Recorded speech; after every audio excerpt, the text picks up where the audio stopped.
'82, I was 17, my old man was 55. If you do the math between the two of us, that's 72 years alive. An eternity, so it seemed to me. How could anything live that long? Now I say my folks were only 84 the year that they passed on. For a little while it seems you got time to choose your dreams.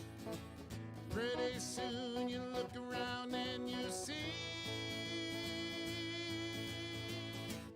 100 years ain't what it used to be.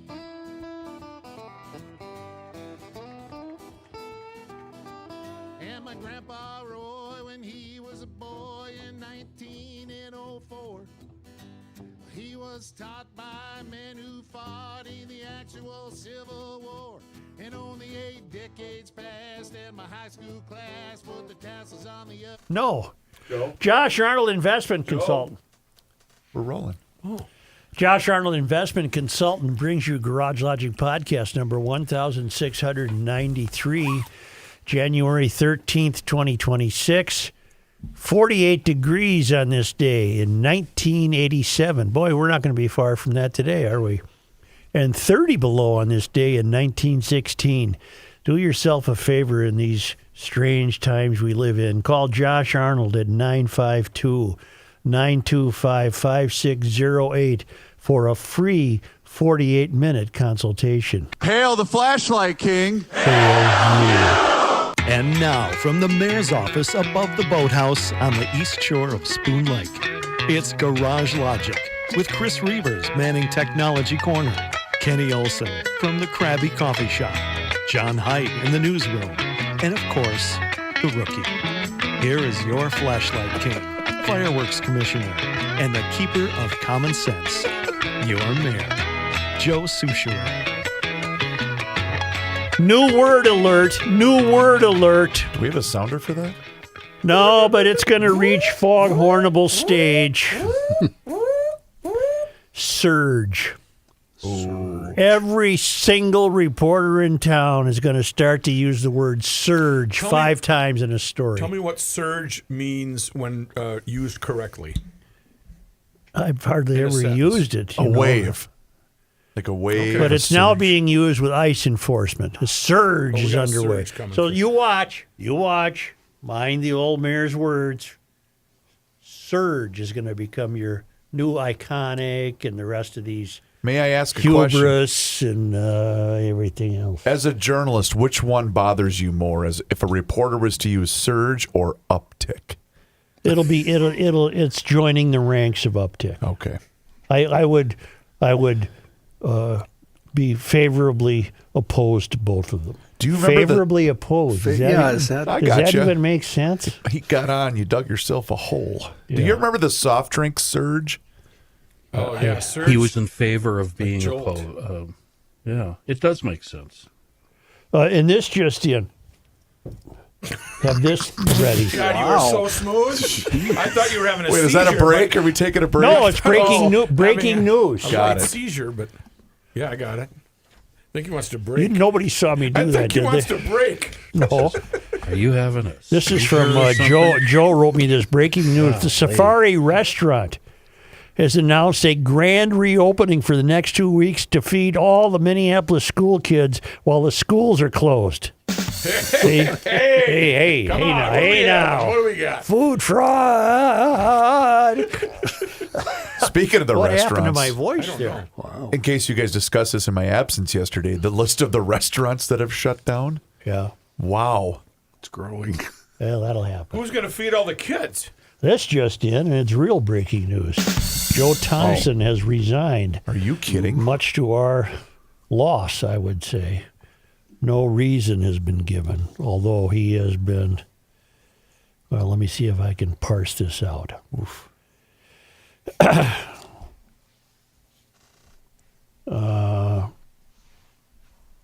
Thompson's resignation was followed by other senior members of his office, including Assistant U.S. Attorney Harry Jacobs, who was instrumental in prosecuting the Feeding Our Future trial and was part of the team prosecuting Vance Bolter for his politically motivated rampage that killed Melissa Hortman and her husband. Assistant U.S. Attorney Melinda Williams is also among the departures. He covered high-profile cases during his brief tenure, which began only in May of just this last May. Mm-hmm. God almighty, he got a lot done, didn't he? Thompson has been most notable for uncovering fraud throughout the state. He's a native, by the way. He's from Osseo. I wish he'd stay and run for governor. He could save this state. Our state is far and away the leader in fraud, and everyone sees it, Thompson told the Star Tribune editorial board last year. He has claimed that fraud is in the billions. In a statement, Minneapolis Police Chief Brian O'Hara lamented the loss of Thompson. The legitimacy of the justice system depends on institutions, not rhetoric, O'Hara said. Joe Thompson is an institution within law enforcement.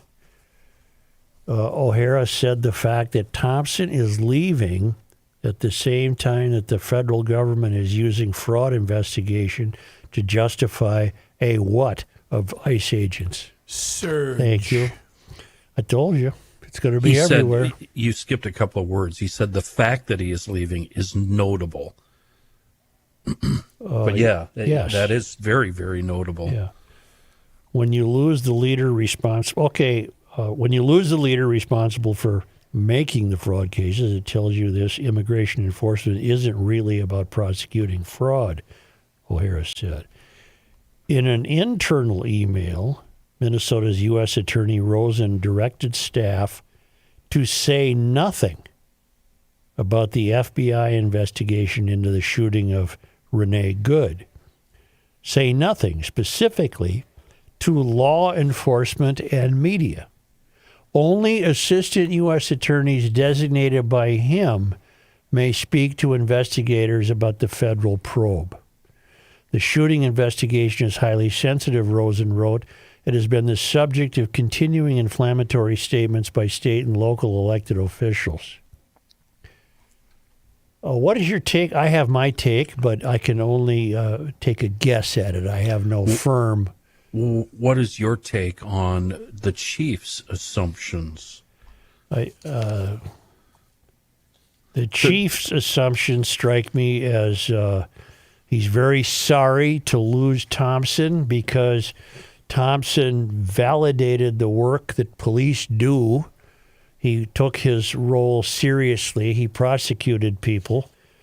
And I think the chief is saying that we could have counted on Thompson to prosecute this ICE case, but I'm just putting words in O'Hara's mouth, which is not fair of me, so I won't. I'll just say I think what O'Hara might have meant was I think the word has come down from the top in Washington to don't let Minnesotans handle this shooting case. Let's leave this completely in the hands of my Kash Patel FBI. Oh, boy, my brain didn't go there at all. My brain went to the fact that he was somehow alluding to the fact that the federal government using this case against fraud are using this case against fraud to justify the increase in these ICE arrests, and somehow this doesn't sit right with Thompson. That's where my brain went. Yeah, that's the way I took it, too. Well, okay, that would have nothing to do with Thompson, though. Why would Thompson resign? Why indeed? Could it just be a matter of he's just saying there's no end to this, and he's just fed up? You don't think that plays a role? No. Okay. That's the no end to it is job security. That's true.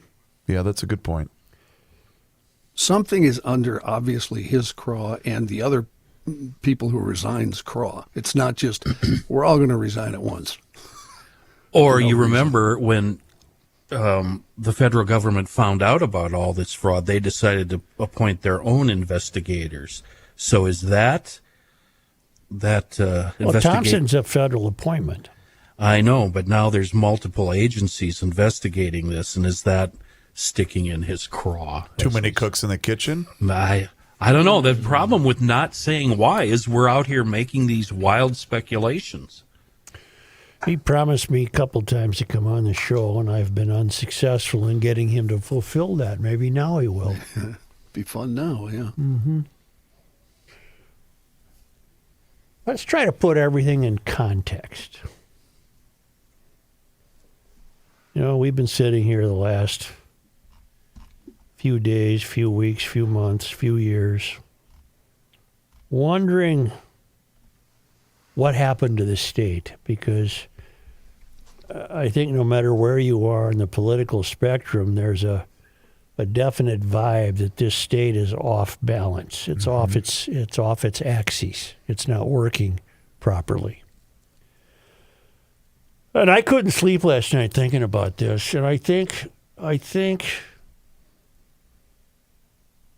it started with the George Floyd weekend. Now, it may have started before that, but not significantly. What happened in the George Floyd weekend and the week that followed was the growing and almost encouraged contempt for law enforcement in Minnesota. Mm-hmm. You had that little squirrel running for city council. Remember the guy trying to get reelected? Philippe Cunningham? Yeah, and he had the sign. He was supposedly a big leader, and defunding police became very popular. Questioning every move the police made became very popular. Officers left, were never replaced. You've got city council people in both cities, most particularly in Minneapolis, who hold the police in suspicion. And it really gets to the heart. Just bear with me. This is a long soliloquy. It really gets to the heart of the matter of the mystery, which just doesn't like the founding of the country. It was founded by white guys, and they weren't smart enough to understand what life in 2026 was like. So we hold them responsible for this. And even their laws were an affectation. They just made them up out of their privilege and their skin color and their superiority. And finally, we've reached a point now, based on the George Floyd weekend and the George Floyd week, where we saw that. We can demonstrate that. Look what happened. And it justified, in their minds, holding law enforcement in disregard, holding them in a poor light. Mary Moriarty almost skinned alive a state trooper who was merely doing his job. Remember that case? Yep. It's on and on and on. And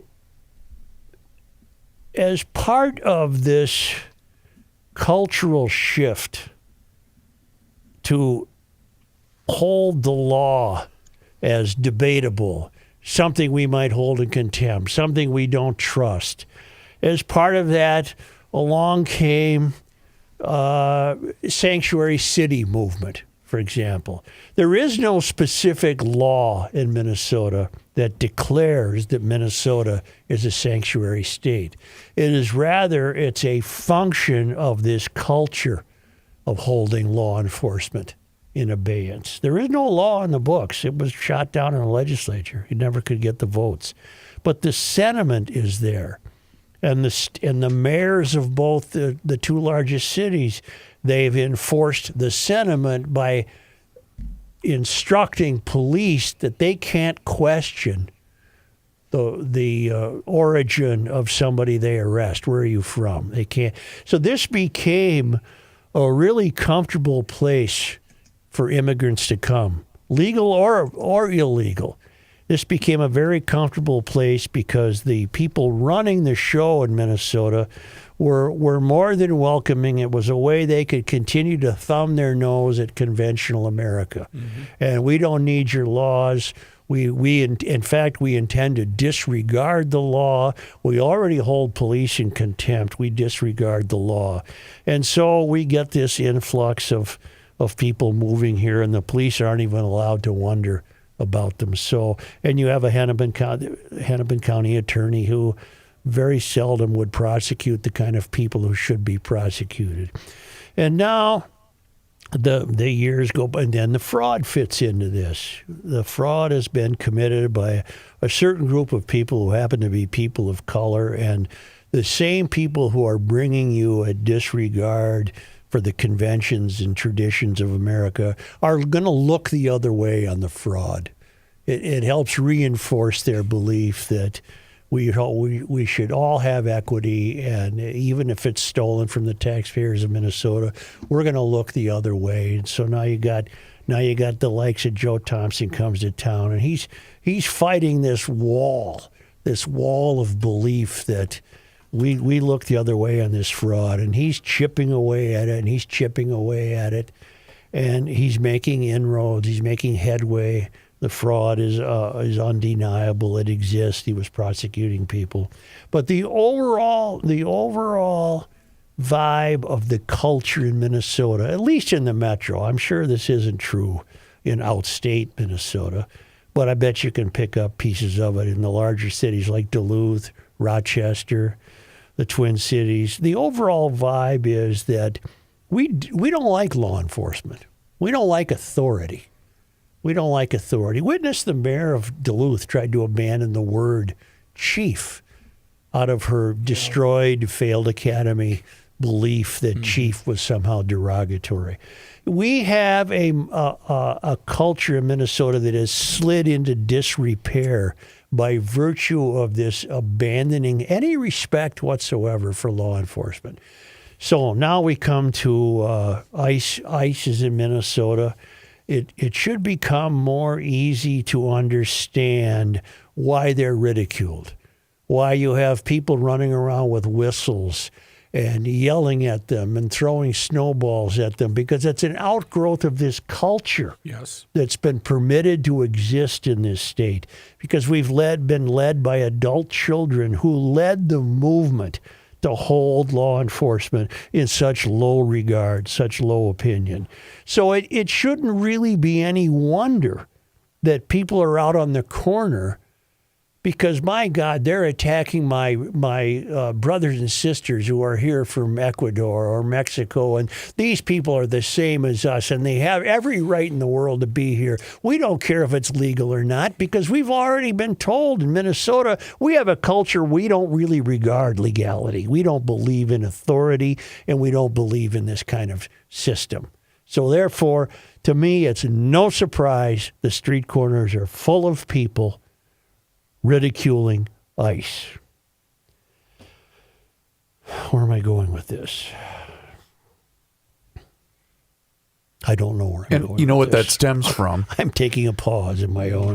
And not in every case, but in some cases, this is one of the first times they've ever been held accountable. Who? We've seen it in schools where the people you're describing. We've seen it with behavior in schools as early as elementary school. Kids aren't held accountable for their actions.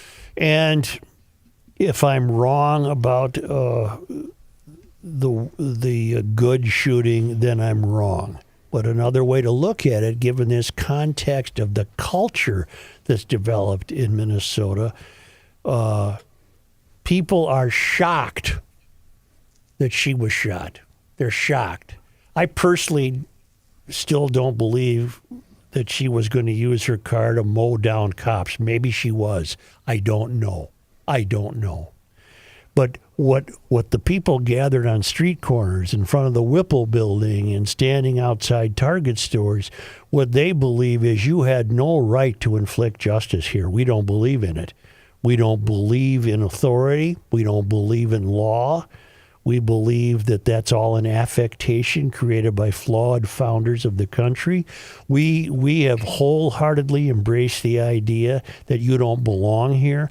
Maybe that's part of why Thompson said to hell with this place. I have no idea. But it doesn't seem to be a mystery to me that people are going nuts for ICE's presence. I personally wish ICE would be doing it a different way, but they're doing it the way they're doing it. It doesn't surprise me at all that people are going crazy because ICE is here, because ICE is, and it's even compounded that not only is ICE the presence of authority and law enforcement, which we are disabused of, it's worse because they were sent by Trump. And that compounds the problem. These are Trump people. Therefore, we hate them. And that's Minnesota. This wouldn't take place in every state. It might take place in Illinois. It might take place here. It might take place in Oregon. It might take place in the state of Washington. There are states where Mysterians have been successful, including here, chiefly here, have been successful in reducing respect for the law to a whim. And so it's not surprising me that people are going crazy because ICE is here. They represent Trump. They represent the law. They represent authority. They represent the founding of the country. They represent American tradition. They represent American convention, which is to have law and order. And we have thrown that out in Minnesota culture. We don't really necessarily believe any of that. That's the end of my soliloquy. There'll be a short quiz on this. Oh. Okay. Tomorrow. We were not told that there was going to be. I didn't take notes. So, following up on what you just said, as far as we don't respect the law, etc., what about the protesters that are protesting the protesters? So this would be the and getting in. I don't think highly of them. Did you see the one guy that punched the guy with the umbrella and the red coat? That guy was doing the megaphone, and he was doing the Will Ferrell in his face. Maybe this is a way to say it. If I'm right, and who knows if I am or not, I happen to think there is a culture here of anti-law enforcement. Once you lose that, everything's over. Everything's anarchy. Everything's up in the air. Well, that's what we have now. Yeah. Once you lose, in fact, and when you're led by people who encourage it, a governor who would have allowed the third precinct to burn, who hesitated to call the National Guard, who dragged his feet, whose daughter was alerting rioters where to be based on the knowledge she obviously had to be getting from her father. Once you let respect for the law go out the window, well, everything's going to go up, and everything's up in the air. Everything. And I think we have political leaders on both sides of the aisle that are fomenting this unrest with their comments. Yes. Including the governor last week, and obviously a lot, the vice president and everybody else on the right. Yes. I think both sides are. I think we're caught in the middle, and now we're fighting with each other. Neighbors are fighting with each other over something like this. And I don't think neighbors would be fighting each other if the law had held firm in Minnesota, if the culture did not change so dramatically. I think the culture has changed dramatically. Look at the way, you've all seen the news clips, and look at the way people talk to police when they're stopped for a routine ticketing or speeding or whatever. They have there's no respect for law enforcement. They already have an edge on their shoulder. And let me repeat, it's compounded by ICE having been dispatched here by Trump, who did not win Minnesota and is loathed by the Minnesotans who didn't vote for him. He is that petty, yes. Well, and the fact that we have Ilhan Omar here and 75,000 Somalis. More on that Somali movement in a moment. Okay. Right now, I want to tell you that winter's a real winter this year. And get your garage door taken care of. Maybe you need a new door? Call Precision Garage Door. They have models of doors for every budget. They send out a designer. You can get the whole thing taken care of. If you like your current door, but she's acting up and you're worried, you don't want to come out there in 2 weeks and find that baby's frozen to the cement, they've got a noisy door tune-up special for $149. That's a 25-point safety inspection. Take care of that Right. Well, your garage door could have an infection. Well, let's fix it up. And you could take care of that maintenance right now and avoid problems. You need that new door? That's $500 off the purchase of a door and the operator combination. Book online at precisiondoormn.com or call Precision Door at 612-263-6985 to schedule your free on-site new door estimate. Didn't the president just announce that he's suspending the he's removing the temporary protected status of Somalis in the country? Yes. In March. I think I'm fine with that. I don't think that threatens my humanity or my act of love for my fellow human brothers and sisters. That doesn't bother me. Go ahead. Restrict it. We need to get some sense back here. We need to calm down. That means you can't just come over here and sit around under the, well, here, let me see if I can read. So that means for people coming here, not people that are already here. The U.S. government is revoking the legal status. Oh, it'll involve people here. The U.S. government is revoking the legal status of several thousand immigrants from Somalia, raising the specter of deportation. A Department of Homeland Security official said the Trump administration has decided to terminate Somalia's temporary protected status program, which allows beneficiaries to live and work in the U.S. without fear of deportation. Nationals of Somalia enrolled in the TPS program are now set to lose their legal status and work permits on March 17th. The DHS official said roughly 2,500 Somali immigrants with TPS are expected to be affected by the termination. The Trump administration has urged TPS holders whose status will lapse into self-deport, warning that they will be found, arrested, and deported if they fail to do so. This will, again, be met with opposition in Minnesota. Minnesotans will again take to the streets to combat this. Temporary means temporary. Country conditions in Somalia have improved to the point that it no longer meets the law's requirement for temporary protected status. DH Secretary Kristi Noem said, further, allowing Somali nationals to remain temporarily in the U.S. is contrary to our national interests. We are putting Americans first. Okay? I'm going along with this, okay? I'm not contesting this.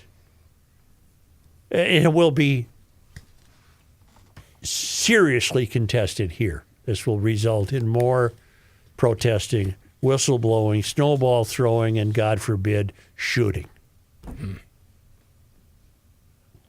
Because here, the culture has developed the idea that the Somalis can do no wrong, that they're our brothers and sisters. In many cases, they are, but in many cases, they're not. And if there are Somalis in Minnesota who have temporary protected status, I don't know, you've got a month or more to do something about it. Perhaps there is something they can do about it. Mr. Trump and his aides have focused particularly in Minnesota, home to the largest community of Somali immigrants and Somali Americans, citing a massive fraud scandal in the state implicating members of the Somali community. The administration has deployed thousands of federal immigration agents to the Minneapolis area. Here's what that has done. The conflating of fraud with illegal immigration is giving the Minnesota leaders a free pass.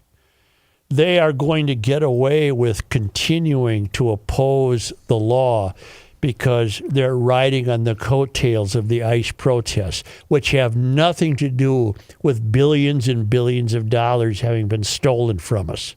Nothing. But they're going to, Walz could even emerge from this as a hero in this state.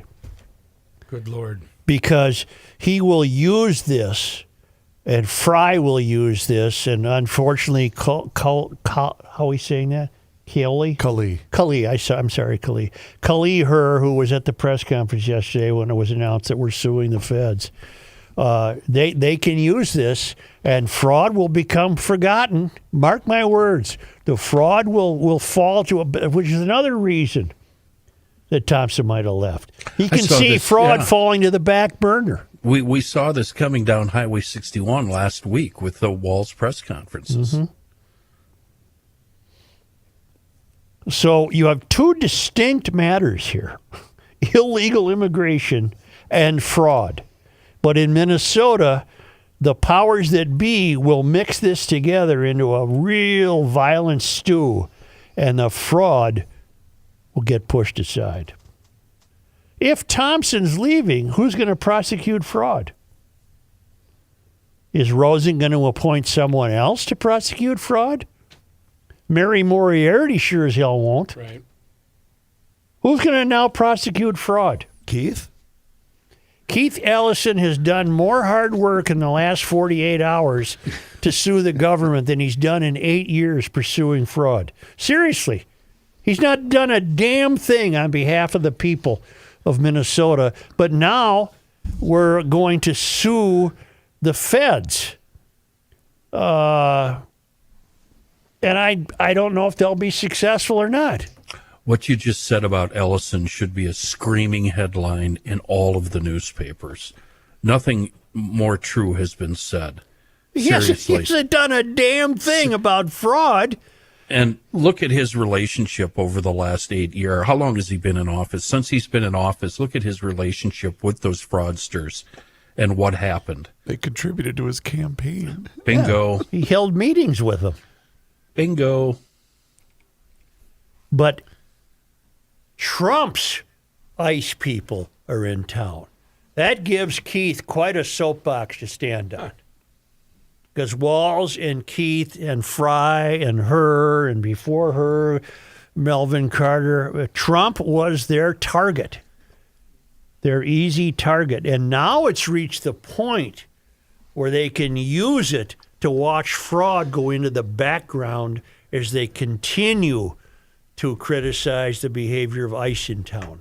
Both sides are doing everything possible to have us, the voting, hardworking public, at each other's throats.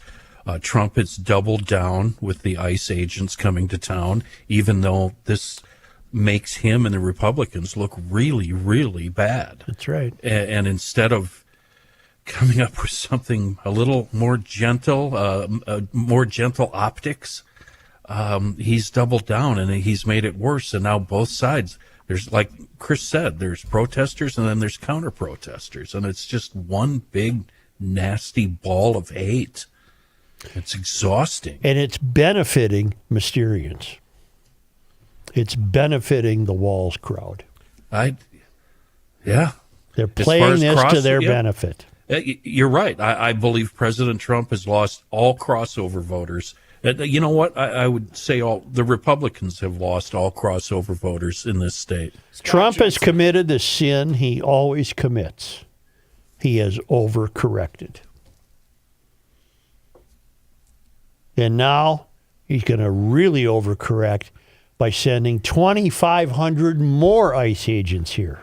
You had mentioned earlier that if I can't remember exactly how you said it, but ICE's operation, how they should have done it differently. Do you have a thought on that? Yeah, I've stated it a couple times. I just wish they would have, and I'm told that I'm being naive on this, that I don't know what I'm talking about, but I just wish they, prior to any arrival in Minnesota, they had a set list of people at the top of the danger chain that they came to get.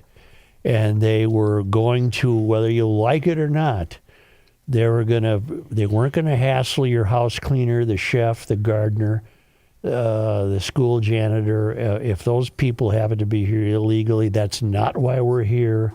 We're here to get criminals. Romeo, Juarez. We're here to get criminals. And then come into town. Don't even tell anybody you're here. See, part of the problem, too, is even though by law we're not a sanctuary state, by sentiment we are. And local coppers haven't done, their hands have been tied in getting these criminals. So now ICE comes to town. Their hands are tied, by the protests and by the fact that cops won't help them. Yeah, but ICE, if you think of police forces in every city, it's not that they're stealth, they have some decorum.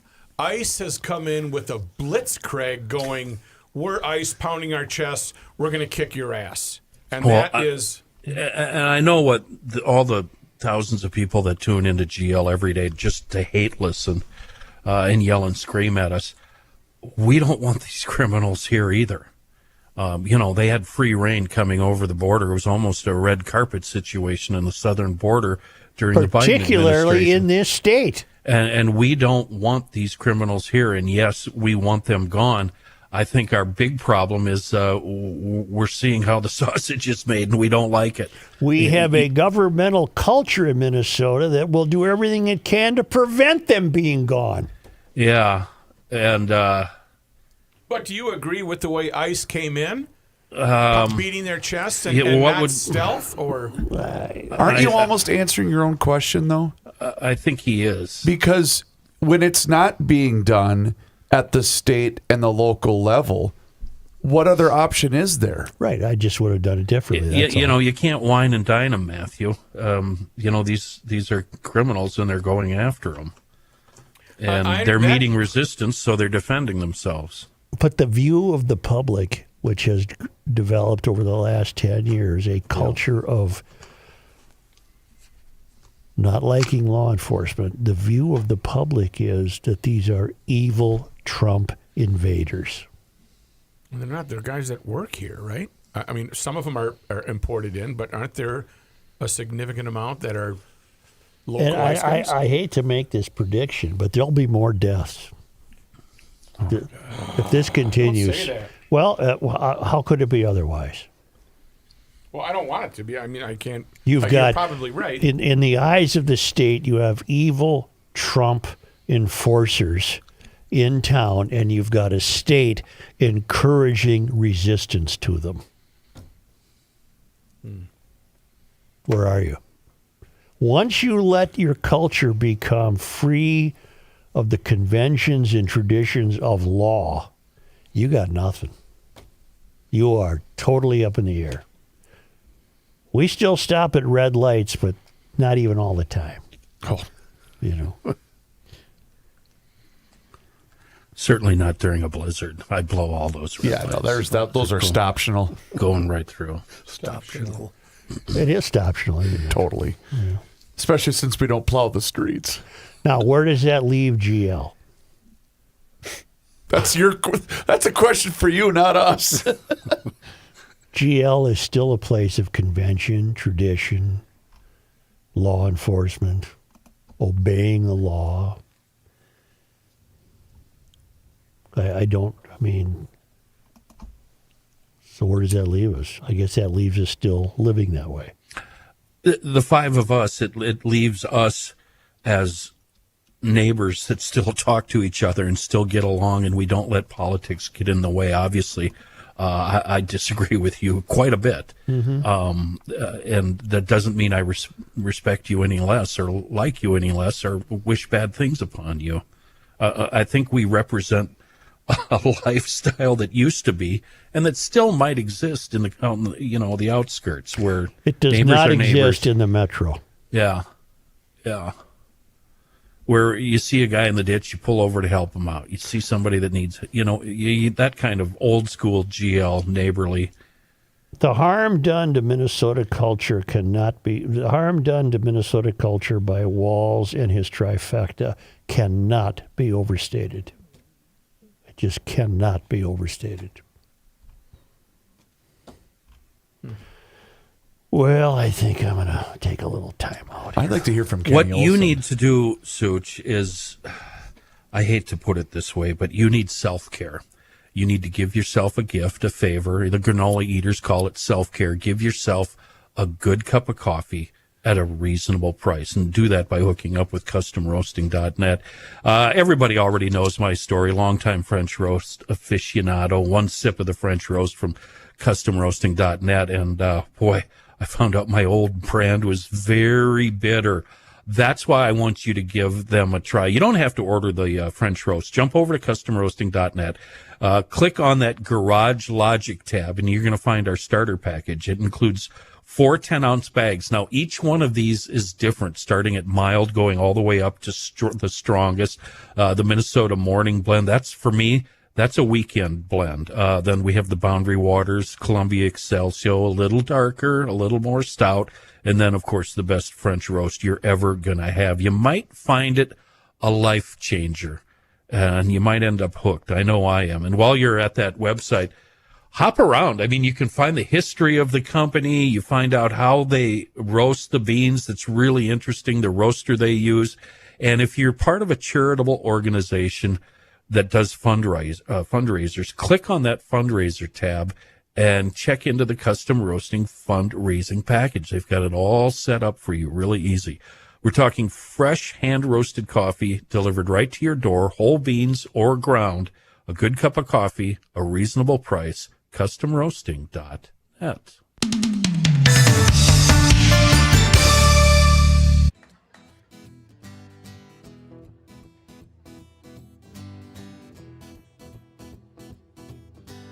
'82, I was 17, my old man was 55.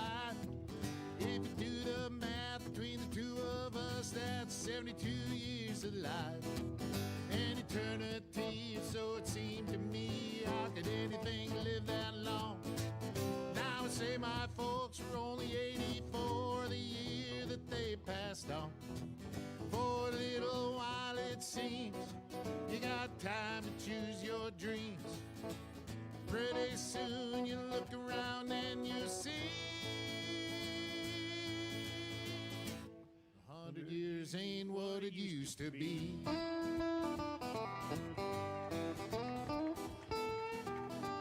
And my grandpa Roy, when he was a boy in 1904, he was taught by men who fought in the actual Civil War. And only 8 decades passed, and my high school class put the tassels on the other side. Started on our way full of naivete on the great American ride. The months and years slide past, each more quickly than the last. Pretty soon you look around and you'll see 100 years ain't what it used to be. Oh, Johnny! Oh, yeah.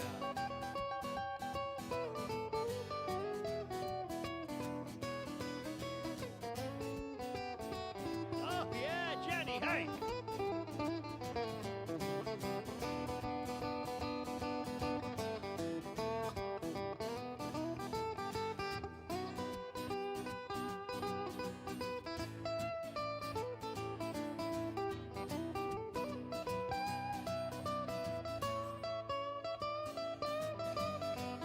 Oh, yeah. Did the guitar face.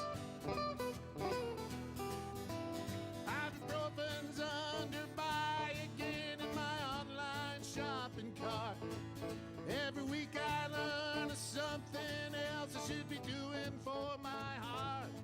If I use the wrong pillow, I might have trouble getting out of bed. My hair grows in my ears and nose now more than on my head. As a kid, to me, ancient history was something like World War I. But I arrived close to that time and this year as I sing this song. And I'm starting to find I can wrap my mind around life is brief and dear. I can hardly believe my baby girl's turned 26 this year. Oh, a little while it seems you got time to choose your dreams. Pretty soon you look around and you'll see everybody 100 years ain't what it used to be.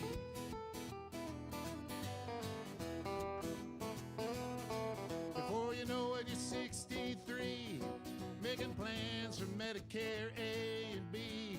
You look around yourself and you see 100 years ain't what it used to be.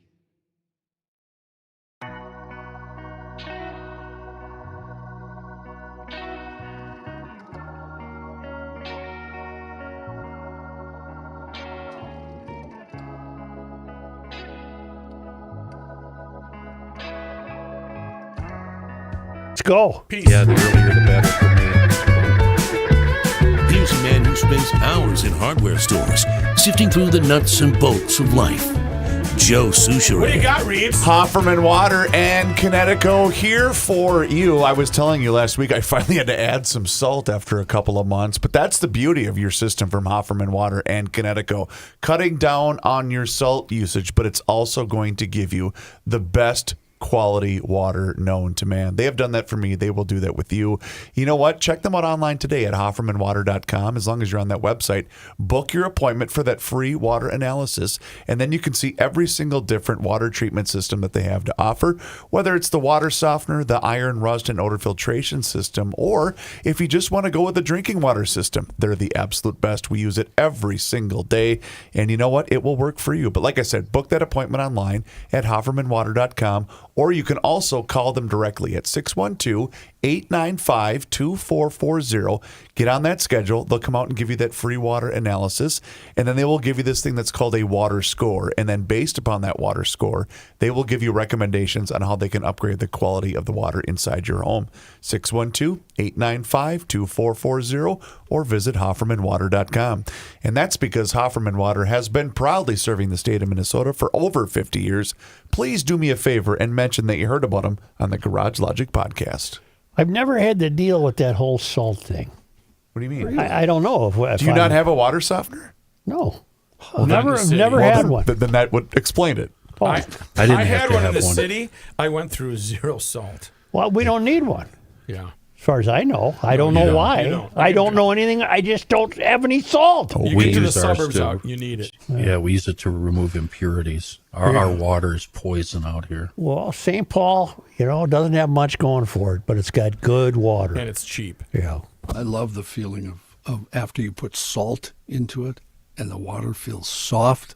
I love that feeling. Silky, John. What do you touch, Look, John? here's John. Here's John What do you Heidt. touch Here's your John arm? Heidt. Thank you, Joe. This news is brought to you by North American Banking Company. This from a New York Times report. We're talking about Joseph Thompson resigning. John, Dateline today, right now. Correct, this morning, just in the last hour and a half, actually. 6 federal prosecutors in Minnesota have resigned over the Justice Department's push to investigate the widow of a woman killed by an ICE agent and the department's reluctance to investigate the shooter, according to people with knowledge of the decision. Joe Thompson, who was second in command at the U.S. Attorney's Office and oversaw the fraud investigation here that's roiled the political landscape in Minnesota, was among those who quit today. Thompson's resignation came after senior Justice Department officials pressed for a criminal investigation into the actions of the widow of Renee Nicole Good, the Minneapolis woman who was killed by an ICE agent last week. 47-year-old Thompson, a career prosecutor, objected to that approach as well as to the Justice Department's refusal to include state officials in investigating whether the shooting itself was lawful, according to the people familiar with his decision. The other senior career prosecutors who resigned were Harry Jacobs, Melinda Williams, Thomas Calhoun Lopez. Jacobs had been Thompson's deputy overseeing the fraud investigation. Calhoun Lopez was the chief of the Violent and Major Crimes Unit. Thompson, Jacobs, Williams, and Calhoun Lopez declined to discuss the reasons they resigned. The Justice Department at this point did not immediately respond to a request for comment. The fraud cases, which involve schemes to defund safety net programs, as we know, managed by state agencies, were the chief reason the Trump administration gave for launching an immigration crackdown in the state.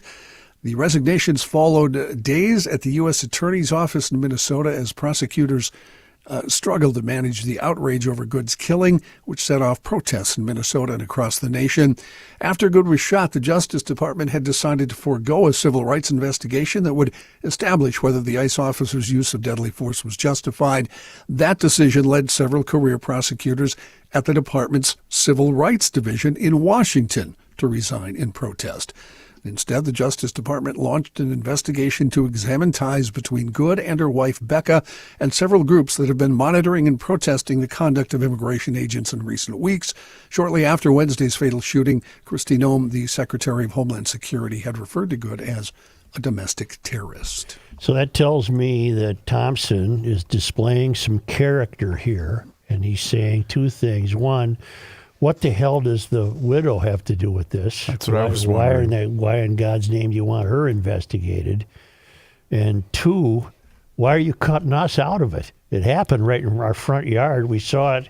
It happened right here. You're telling us, oh, no, don't worry. We got it. That tells me that they fear mightily the outcome of that case if they have been prosecuted here. Well, to answer the first part of your question, I too was wondering, outside of just being a bystander and a witness, what would she? But my guess would be, were you and your wife, were you following ICE agents for days, which was one of the earlier speculations? That could be my only guess as to why she would be investigated. So what? I'm giving you an answer. Yeah. That would be my guess. Yeah. Days of demonstrations against agents here in Minnesota, leaving today tense, a day after federal authorities used tear gas to break up crowds of whistleblowing activists, and state and local leaders sued to fight the enforcement surge that led to the fatal shooting of Good. Confrontations between federal agents and protesters stretched throughout the day yesterday and across multiple cities. Agents firing tear gas in Minneapolis and also in northwestern part of St. Cloud. Hundreds of people protesting outside a strip of Somali-run businesses after ICE officers arrived there. Later last night, confrontations erupted between protesters and officers guarding the federal building being used as a base here in the Twin Cities. With the Department of Homeland Security pledging to send in more than 2,000 more immigration officers, the state, joined by Minneapolis and St. Paul, sued the Trump administration yesterday, trying to halt the limit.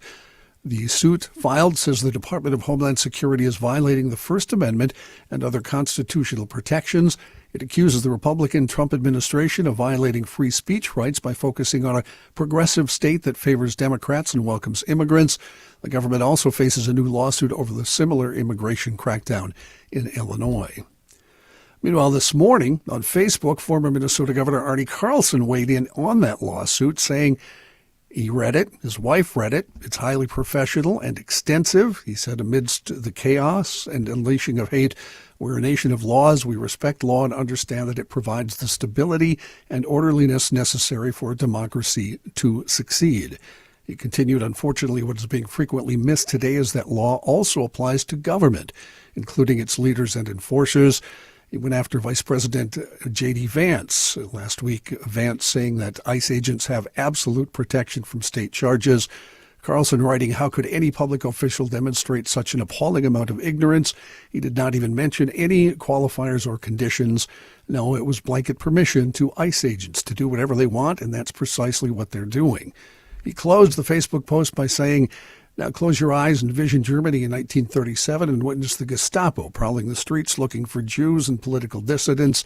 That is the world of Trump, and every one of us should applaud the filing of this lawsuit and do all we can to restore the supremacy of our Constitution. One problem, Arnie, the state that you once governed is now a state that is only selectively enforcing laws. Unrecognizable to Arnie. Mm-hmm. And the federal immigration crackdown in Minnesota has descended on the stores and parking lots of Target, and that's putting the hometown retailer in a tough political spot as it faces pressure from some locals to keep Border Protection agents out. That pressure came to a head after immigration officials detained 2 Target employees inside the vestibule of a suburban store after what appeared to be some verbal sparring in the parking lot. As one was escorted to a van, he yelled, "I'm literally a U.S. citizen." Both were American citizens. They were later released after spending 8 hours in custody. Video of the incident quickly circulated, sparking an outcry on social media and calls from local residents and politicians for Target to protect employees and customers from immigration agents patrolling its store lots. Thank you, Johnny. I should turn my mic on when I want to talk about North American Banking Company. Banking done differently since 1998, and they have proven that by investing into your success. Whether you're looking at personal banking, whether you own a business, either way, they want to create a better banking experience, and they've done that with North American Banking Company. And you can see it for yourself. Check out their website to get started, nabankco.com, to learn more. And you know what? It doesn't matter what you're looking to do, whether you're looking to buy a home, perhaps finance a new home renovation project, or get that new car that you've been thinking about. My friends at North American Banking Company are going to be able to help you that, and their experts make everything so easy. See it for yourself, nabankco.com, to learn more. They offer the same updated online and mobile banking options as those other big national banks, but the key difference is you're going to get the professional experience of a community bank. nabankco.com to learn more. North American Banking Company, member FDIC, is an equal housing lender. Johnny? Thanks, Chris. In national and international news, the Consumer Price Index rose at an annual rate of 2.7% in the final months of 2025, a little higher, but close to economists' forecasts and unchanged from the prior month, capping a year when many Americans said they felt squeezed by price pressures. The CPI was expected to rise 2.6% on an annual basis last month. The CPI tracks the changes in a basket of goods and services typically purchased by consumers, like food and apparel. Inflation last month matched November's 2.7% annual pace, signaling that prices did not ease further at the end of the year. Food prices jumping 3.1% last month, accelerating from a 2.6% increase in November. Groceries have remained a sticking point for Americans who have had to stretch their budget to afford basic staples.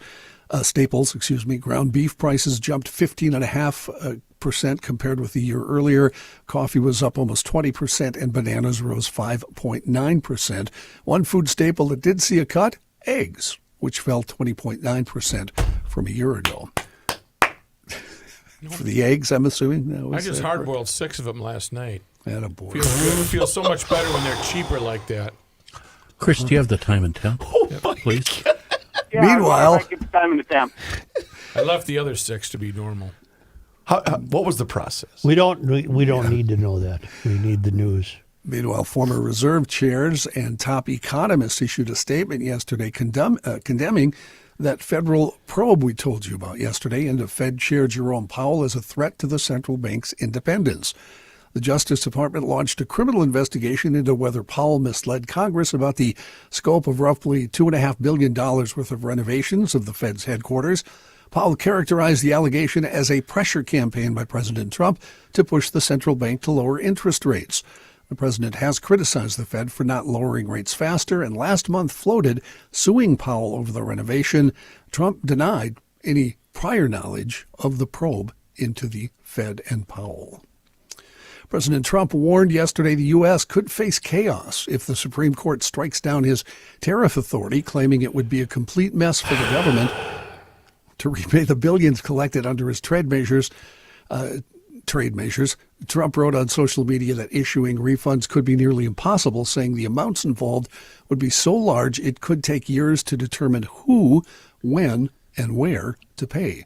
The Supreme Court heard oral arguments on the case in November. A decision is expected soon. Speaking of tariffs, remember the $2,000 check President Trump said Americans would be getting from revenue? Whatever happened to that? Well, apparently he doesn't remember saying it. Oh. He did an interview with the New York Times this past week, and he was asked if there was any time frame for getting those checks to Americans. He replied with, "I did do that," and then asked, "When did I do that?" Oh, yeah. Well, Trump did do it on November 9th, 2025, saying that everyone would get $2,000 except high-income people in the U.S.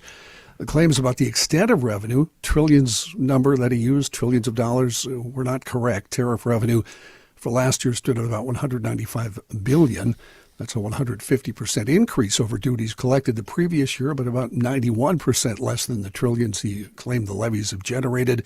Economists note a $2,000 dividend for eligible Americans would add up to much more than the tariffs that have been collected up to this point. Can I say something to Trump? It might offer him a small measure of consolation. Please. I really wasn't counting on the $2,000. I had forgotten all about On it. the contrary, I do recall him saying that, and I've budgeted that into my You already spent monthly it. income I didn't, every month, waiting for that check. I didn't make a note of it. I went out and bought see? stuff. Yeah. Right. Yeah, that's it. Time to pay the ferryman. In that same New York Times interview, the president said he should have ordered the National Guard to seize ballot boxes during the 2020 election. Well, that actually would be against the law, though. When asked if that order, which he considered giving in an attempt to overturn the 2020 election, was ever a real option, he said, I don't know that they are sophisticated enough, meaning the National Guard, to do it. You know, they're good warriors. I'm not sure, though, that they're sophisticated enough in the ways of crooked Democrats and the way they cheat to figure that out. Despite lacking all evidence, Trump has long insisted he was cheated in the 2020 election. In December 2020, the White House had apparently drafted but never issued an executive order giving Trump the authority to order the military or law enforcement to seize voting machines. That would be illegal, as states are constitutionally empowered to run elections with Congress as the federal body with authority to regulate them. Democratic Senator Mark Kelly is suing the Pentagon. He filed yesterday over those attempts to punish him for his warnings about illegal orders, claiming the Trump administration trampled on his constitutional rights to free speech. Kelly, former U.S. Navy pilot and astronaut who represents Arizona, is trying to block his censure by Defense Secretary Pete Hegseth last week. Hegseth announced January 5th that he censured Kelly over his participation in a video that called on troops to resist unlawful orders. Do you think if Harris was president and she sent ICE to Minnesota, there would be protests? The Republicans sure wouldn't protest because they have jobs. Well, But I don't think the Democrats would have protested. Well, I don't think she ever would have sent ICE. No, I don't think so either. Yeah, I'm just that's saying. kind of an odd Right. exercise there. The Supreme Court is today hearing its first ever cases on transgender athletes taking part in sports. The outcome of the cases originating in Idaho and West Virginia likely to impact laws across more than 20 states that have similar measures. Boise State University student 24-year-old Lindsay Hecox sued Idaho over its 2020 law barring transgender athletes from women's and girls' sports team at public schools at all levels, including colleges. And 15-year-old Becky Pepper Jackson, who was publicly identified as a girl since the third grade and has been taking puberty-blocking medication, challenged a similar law in West Virginia. Federal courts have blocked the two laws on the grounds that they discriminate on the basis of sex in violation of Title IX. The states have appealed, arguing sex and gender identity are separate matters. An estimated 122,000 transgender teens participate in high school sports. That's a little over 1% of the U.S.'s more than 8 million teenage athletes. Does anybody watch Landman? Just you and Royce. I tried. It's Never mind. I've then. not seen I it. tried. Not important. Never mind. I have a fact-based email from Josh talking about St. Paul water. St. Paul uses primarily treated surface water from the Mississippi River for its water supply. What? Surface water is naturally soft, so it makes sense that St. Paul residents, like the mayor, do not require a water softener. Municipalities and rural homes in our area that use wells for their water supply will need some form of softening to remove hard water contaminants. That being said, you should go with Reavers and get a drinking water system from Connecticut. Always a great choice. Thank you, Well, Josh. what is the role of Lake Vadnais? I thought we got our water from up off Ray Street up there. Lake Vadnais. Yeah, beautiful lake. I found an arrowhead up there one time. Really? Yeah. How many eggs did you boil Gods last must night? be crazy. Thank you, Chris. A new study says humans are far from the only primates engaging in same-sex sexual activity. Yeah, humans are overrated. I had a dog that had. Hey, now. He had that Yeah. proclivity. Yeah. The study found instances in which 59 non-human primate species, including bonobos, those are monkeys, right? Yeah, a monkey will give you a lot of trouble. And chimpanzees have taken part in the same-sex behaviors. That'll happen. Researchers observed repeated occurrence of the behavior in 23 species. Now, if you're wondering why they think all this is I happening, do, John. they published an article yesterday in the journal Nature, Ecology, and Evolution. I get that magazine. The findings challenge some common assumptions about the purpose of sex in the animal world, suggesting it plays a broader social role. The authors say that same-sex behavior developed evolutionarily to help primates in complex social groups ease tension, reduce conflict, and build bonds. Bongo could bring it. Or no, what was his name? Bronco. Bronco. Mine was a girl, and boy, she wanted to be the dominant one. I tell you what. I'll be done. Yeah. A combination of Who got the grant money How for long did you this? hang with her? Long combination enough. combination of genetics and external stress from the environment or from social systems appears to drive the behavior, according to the scientists. John, that's fine. Thank you. Oh, That's okay. wonderful. That's going to do her? Yeah, yeah.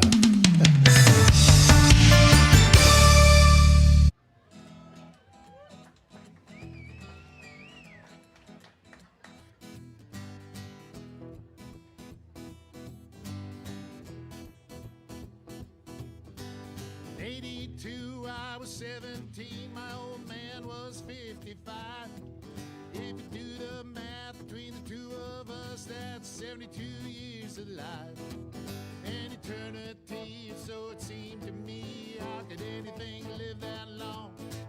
Now I say my folks were only 84 the year that they passed on. For a little while it seems you got time to choose your dreams. Pretty soon you look around and you see 100 years ain't what it used to be.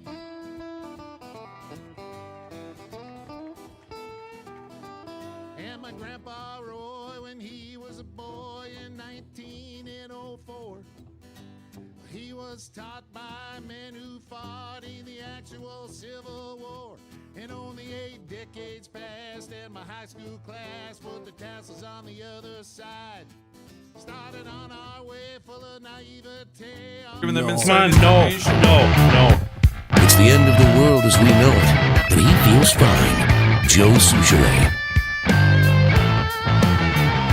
All right, we already talked about your clear water. Let's talk about what else in your house needs to be functioning 100%.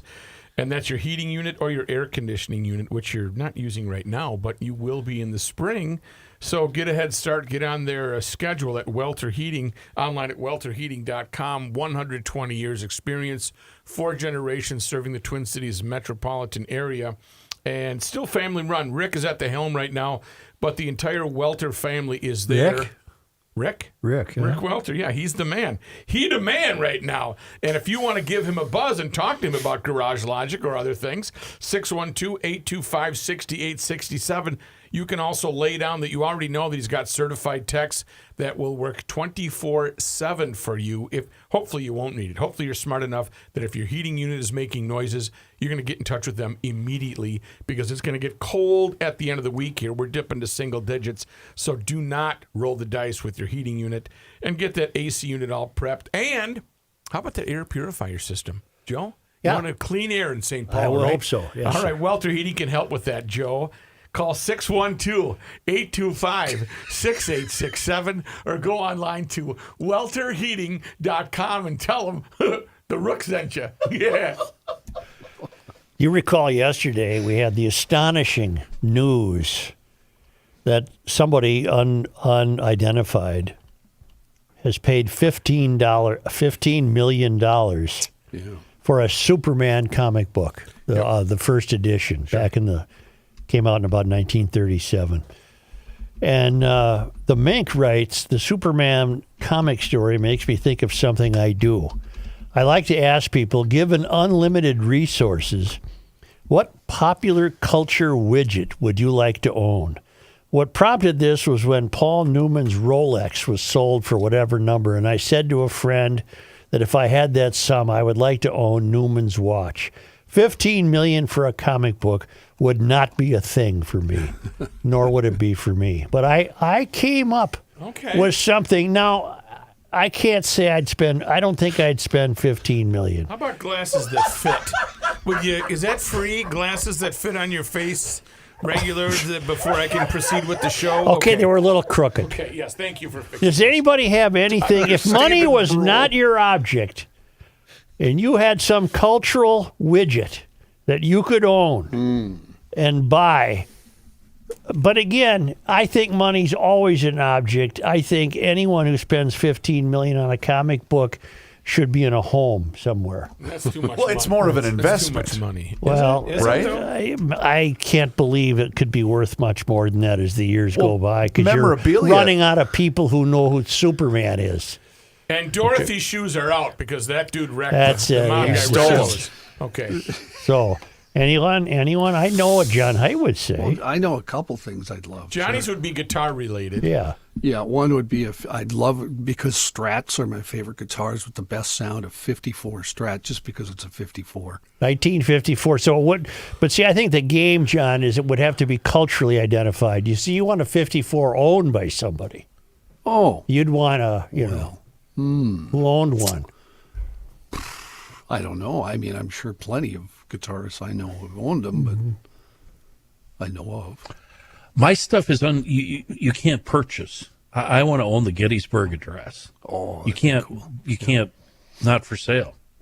Get somebody to steal it for you. Rare art. I would love some rare art. Like Nicolas Cage. I almost feel like Right, I'm Matt, playing right. Hollywood Squares with when I have to turn to Rookie to ask him, because come up with a Center Sean. Square? What's the game they played on Saturday Night Live? Jeopardy. Jeopardy. So I mean, I think of Sean. I'll take Show Me the Tits Now for 200. Who reads? Let It Snow is what it is. Anal bum I covers. have a sign at home that you're supposed to stick outside in your yard. It's a Santa Claus, and it says "Let Tits Now." Let And every time I walk what? by it, I laugh. Let it snow. Let It Snow. is Yeah. what it is. Yeah, snow. let it Oh, is that snow. what it is? Yeah. Let it snow. Rook. I would say the first laser disc off of the line. What? You know, What? laser discs weren't that very I think popular. that's a swing and a miss, Matthew. That's Who's just own- pathetic. I bet it's who has worth a owned whole it? bunch of I money. bet it's not worth 5 cents. The first Betamax? Like a movie? I want something that didn't take off. That would be sitting in the You know, Smithsonian for its. I think he's actually. Yeah, you're onto something. I was wrong. It would be worth something. I mean, I don't want Newman's Rolex watch. Oh my God, Archie Bunker's chair. Okay, now you're talking. I have 2 things in mind. That's in Go. the Smithsonian too. I'd like to own one of Steve McQueen's cars. I knew you were going to come up with a car. I thought Kenny was going to come up with a tractor. And I do have some. Or I would like to own the Beatles bass drum skin with Beatles written on it. I think Paul McCartney owns it. That'd be cool. That would be cool. Okay. You know, Adam Carolla owns a bunch of Datsuns that Paul Newman road raced, Yeah. and he runs them every now and then. I That's can't pretty- mock that. Yeah, that's really cool. And I just watched a big thing about the original Captain America bike and how first there were 2 and then they were gone, and then there were 2 more made for promotional purposes, and how Grizzly Adams had 2 of them. And it'd be fun to find the original and own that. Yeah. Maybe Peter Fonda owns it. I've watched a bunch of shows about the car from Dukes of Hazzard, and there were up to 12 or more of those. Bubba Watson owned the original. Right. It'd be The something like original that. General Lee, he did? I did find the Strat I would want, because Yeah. I looked it up, and every famous Strat player's had a 54. Yeah. But a guy named Eldon Shamblin, I don't know if you're familiar with him, he played with Bob Wills and his Texas Playboys. Yeah. He had one that Leo Fender made for him. It was gold, and it's number 0001. See, now that would be significant. that's How cool. about that big, giant, heavy Les Paul that Les Paul made, that first one? That'd be cool. I'm Reverse. just not a Les Paul guy. I was thinking. He's going sports. No, I was, but to be honest, it's just going to collect dust. I would want the original Ghostbusters mobile. I think that'd be cool. I thought for sure it would be a baseball bat or a glove. I thought he was just like Babe Ruth's last. I'm not at joking. bat It would be or fun to have that. Drive around. I used to have a football that I think it was signed by maybe. Does the name Sean Salisbury sound right? Sure. Sure. Yeah. We Number played catch. 13? We played catch with it until the signature wore off. Until it wore off. Left it laying out in the yard. Gabe, what's your deal? He's too young. He's going to surprise I would you. like the first iPhone that Steve Jobs used in the keynote when he invented the touch screen. All right. That'd be worth some bucks. What's the keynote? The keynote that he changed, like the dials and all the numbers on a phone, to you actually are touching Gabe, the screen. I think you mean when he forced his underlings to invent it. But I wouldn't pay $15 million for anything. Yeah, Even if you had it. Yeah, because it's ridiculous. I mean, what's How worth? much do you have to have $15 million You to know, drop? Well, you'd have to have a lot. Yeah. To be honest, I'm so liberal, I'd probably give the $15 million away. You know, there's so I'd give many it away things. before I paid something. Yeah, there's before so many things you can solve with that kind Yeah, of I'm not going to spend $15 million to buy a comic How book. about the original, the very first one, the original chair box? You Well, can't. that- It's priceless. You don't Not have those a, cheap copies, you Chris. don't I have a wouldn't tag. wanna own There's one. no tag on that. Last one up at O'Gara's. I think I front and look center. because I know I'll never have $15 million or $2 million to buy Eldon Shamlin's Strat. I think of stuff like, I told you guys this before, I love 53 Chevys, just the way they look. Oh, yeah. I mean, I would love one of those, but now I'm kind of too old to worry about it. I don't know enough about cars to take care Plus of you it. I'd like can't afford divorce. $2,000 so I could buy a used fish house. The Ferris Bueller car. I changed my answer. The Jag? Ferrari, California. The Ferrari, California. 250 GT, I think. I would 100% buy that Yeah, if I but had he the beat money. the hell out of it with all that reverse Well, miles. you want to go movie cars? I'll take the Aston Martin that was driven in the Birds by what's-her-face. Who was in Tippi that? Hedren. Tippi Hedren. I'll take the Gremlin from Wayne's World. Well, That that's, would be- that's With the the end. licorice? That's the end of this game. That would be fun, Matt. That would be cool. Cruising around in a Gremlin or an AMC, whatever those things were, Pacer, would be fun. You have to admit that. You would get looks. And Janis Joplin had a Porsche 356, which is my favorite car in the world. Can't afford one. But she had it painted with psychedelics. It was. How much is a 356? They're becoming cost prohibitive. I've told you that story, and I blame it all on Jerry Seinfeld. Oh, 'cause Now his I've got run- that Janice song, Mercedes-Benz, in my head. Jerry Seinfeld paid $400 Mercedes-Benz. grand for a piece of crap 356. And he upped the They price. ruined it for everybody. Ruined it. I'm Stupid. telling you. Jerry. By the way, it's not a Porsche, it's a Lamborghini. That's right. Painted it green, did you? Yep. Yeah.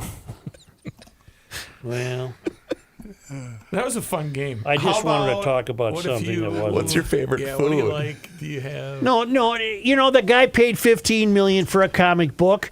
The Mink raised a good question. What would you seek? What cultural widget would you want to own? no. I came up with mine, the Beatles bass drum cover. The real question there is, what if you're this guy's brother-in-law and he paid $15 million for a comic book? When you see him at Thanksgiving, and you're going, listen, Yeah, he's down and out. yeah, John, you paid $15 million for a freaking comic book? He shows up in a Are you- Pinto. Yes. So you're those types, huh? Yeah. Hell Somebody yeah. close to you What's is wrong with doing you? well, and you expect them to give you their money? I need an Ilhan Omar Matthew, what's update. wrong with you? Well, Kenny, I think hit on a really good point before this segment started. I think tomorrow we're going to do War of the Roses on Yeah! Never mind. I'm sorry I brought it Here up. is your latest Ilhan Omar report on Garage Logic. Time to play a game on the Big GL podcast. 44 degrees and sunny. Traffic's all done. Let's go back to Garage Logic. Looking for a high of 41 today in the Twin Cities. Well, thank you very much, Kitty. On the roads today. Yes. Remember I said that Omar was trying to get $1 million earmarked for to send to Minnesota, Yeah, I read that story. tucked into a mini funding several departments and agencies. The requested community project funding would give $1,031,000 to the Somali-led organization Generation Hope's Justice Empowerment Initiative. The earmark had also been backed by Minnesota Senators Tina Smith and Amy Klobuchar. Well, of course it would be. They didn't allow it. There's a small victory there in the world. The bill did not include the million that Ilhan wanted to squander here in Minnesota. It'll show up again, tagged on to the back end of some bill. And just the boldness of it to me is just so off-putting. Generation Hope is a Minneapolis-based Somali-operated nonprofit incorporated in 2021. This is Bill Glahn telling us this. The nonprofit received its IRS tax-exempt status in 2021. IRS records show that only one Form 990 tax return has been ever filed for that organization, and that return covered calendar year 2023. In 2023, the nonprofit reported $167,000 in revenue, which would be some of your money. A search for Generation Hope in the state of Minnesota Charities database returns no results. On its website, the nonprofit lists several funding sources, including the City of Minneapolis and the U of M. Media reports indicate that the earmark was later stripped from the bill before passage. Ilhan Omar had the nerves to try to send $1 million to these people who apparently cannot demonstrate that they've ever done anything worth receiving $1 million of your money. A small victory, but we only can count them when we see them. We'll take our victories where we find them. Ilhan was deprived of $1 million. Here's today's ray of hope. It is. It's a ray of hope. She didn't get to do it.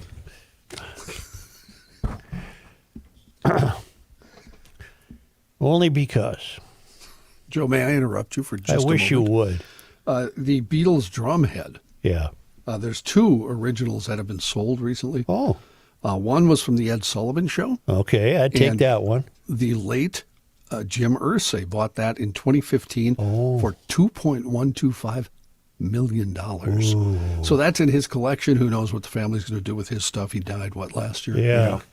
And Paul McCartney apparently I also, told you he as had one, said, yeah. Yep, owns one from the 1964. This is going to be a dumb question. Why doesn't Ringo own it? He was the drummer. There's a long story online about it. They got rid of him. I can get you the same thing for much cheaper. Actually, it's a GLer from Hibbing, our buddy Lem. He could do it in a heartbeat. Yeah. There are also copies that you can buy. I don't want to buy a copy. $200. Yeah, I don't want to buy a exact. copy. You know what I'm going to drop off to him? I've got a big, huge saw blade. I mean, it's like huge, covered with rust, hanging on the wall. Yeah. I got to come up with something to be painted on that thing. Well, first scrub it with Deep Creep. You'll get rid of the rust. That's what I was going to ask him. Does it have to be shiny down to bare steel for the paint to work? Well, I think that would look better. Yeah. Hey, I'm no artist. Yeah, I don't know either. You can't draw a 3. I can't even draw numbers. He can't even make a 3 with his fingers. Only because they come to us all the way from Kawaka, New Zealand, the home of the traveling Lymans, who can be followed at worldwidewaftage.com. Well, it was on this day. Joe, today is January 13th. Well, on this day in 1944, the cruiser Duluth was launched in Newport News, Virginia, christened by Ella T. Hatch, wife of Duluth Mayor Edward H. Hatch. In May 1945, the ship became part of the U.S. fleet in World War II. Wasn't Mike Hatch an attorney general in Minnesota? Yeah. Wonder if that's any relation, John. Look at him go to that Google. The Edward Hatch was the mayor of Duluth in 1944. I wonder if the Mike Hatch generation descended from Edward Hatch. Hatch is a 1966 graduate of East High School in Duluth. Mike is? Mike is, correct. That had to be, maybe this was his dad. I am looking. Can't find the parents. Edward Hatch and his mom, Ella. I'll be damned. 1966, huh? You learn more here by He accident. would have known some hockey players I played against. On this day. Joe, today is the 13th of January. In fact, maybe I played against Hatch. I don't know. 1978. Somebody very important died. Hubert H. Humphrey. Oh, what year? 78? That's right. He was born in Wallace, South Dakota on May 27, 1911. He was the state campaign manager for Franklin D. Roosevelt in 1944, a founder of the anti-communist group Americans for Democratic Action. Humphrey entered the national spotlight after delivering a rousing address on civil rights at the 1948 Democratic National Convention. How old would he have been in 1948? 37. He served in the Senate beginning in 1948 and was elected vice president under Lyndon B. Johnson in 1964. He lost to Nixon in a close race for the presidency in 1968, and then in 1970 was reelected to the Senate, where he served until his death. So how old was he? He was only 67 when he died. I remember when he died, but what did you say he was a member of the anti-communist? He was the founder of the anti-communist group Americans for Democratic Action. Is there irony there that now the Democrats want to basically be There is some irony there. On this day, Jan 13. In 1982, another death. Nature writer and environmentalist Sigurd Olson died in Ely. Have you ever read any Sigurd Olson? I have. Good stuff. It's deep. You got to be in the right mood. Born in Chicago in 1899, Olson served as a canoe guide in the Boundary Waters region and was active in environmental issues. Who am I getting him confused with? A guy from North Dakota, lived in Minnesota, did a canoe trip. Siegfried, the CBS guy, Siegfried. CBS News, of course. Yeah, that guy. Eric Severide? Severide. Yeah. I knew there was an "ide" sound in there somewhere. I'd. You know, his books, there's also, Rook, if you ever want to purchase them I online, really wasn't done with there's a Sigurd. Norwegian edition for each one of his books as well. There is? Yes. What is it? Well, I wasn't done with this day in history. He was actually a great uncle to me. Sigurd? Yeah. Good. Where the family kind of was on the outs with him. Yeah. He's a bit of a hippie, granola. Well, Sigurd, he got involved in environmental issues. Yeah, he started to write poems, and we kicked him out. Kenny, this is S-E-N. Oh, whoops. I guess everything I just said was No, it isn't. No, it isn't. Yes, it is. No, it isn't. I'm looking at his bio right Well, here. so am I. Here it is. O-L-O-N. Olson. O-L-S-O-N. Kenny has left the conversation. I wasn't even done with his This Day in History. Sorry. He began environmental activism in the 1920s, played a prominent role in the battle for federal protection, the BWAC, BWBBBB, TYV, JXY31+, and served as president of the Wilderness Society. Here's today's environmental statistic. On this day in Minnesota sports disappointment history. Who would we lose to? Well, it's at this time of year we just start to rattle off? Rattle them off. That's the word I wanted. January 13th. Of? 1974, Vikings lost Super Bowl 8 to Miami in Houston. Was that the undefeated team? I don't know. No, that was 72. 72, you're right. Jim Langer. We just had a date on the 11th or 12th that yesterday, the 12th, they lost their first Super Bowl. No, their second Super Bowl, or their fourth one.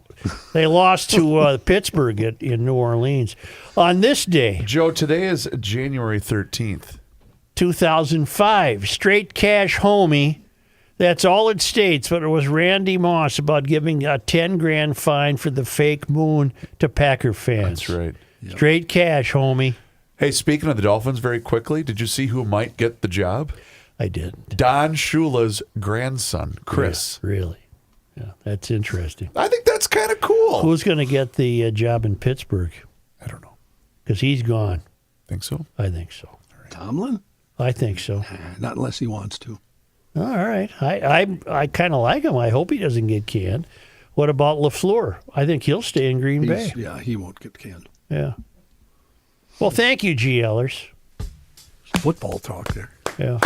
I just thought that Don Shula Pat, nugget you ready? That's Mondays. Yes, it is. Hey, do us a favor. Hit the subscribe button right there on the Garage Logic YouTube channel. That's right. Garage Logic, we've got a YouTube channel where you can watch the show each and every single See day. Patrick walking yesterday? Pretty good. Walk well. You did well. No waddling. Starting around noon, you can also see full segments, video shorts, and behind-the-scenes footage. The other knee's on its own. Just search Garage Logic on YouTube, along with all of our social media channels, which includes Facebook, Instagram, and X. And sign up for the Daily Logician at GarageLogic.com, along with updating that town council membership to an annual basis, where you could become the GLer of the week, sponsored by Masters Maples. Huh? Yeah. I don't know. I missed that. Will you tell me that again?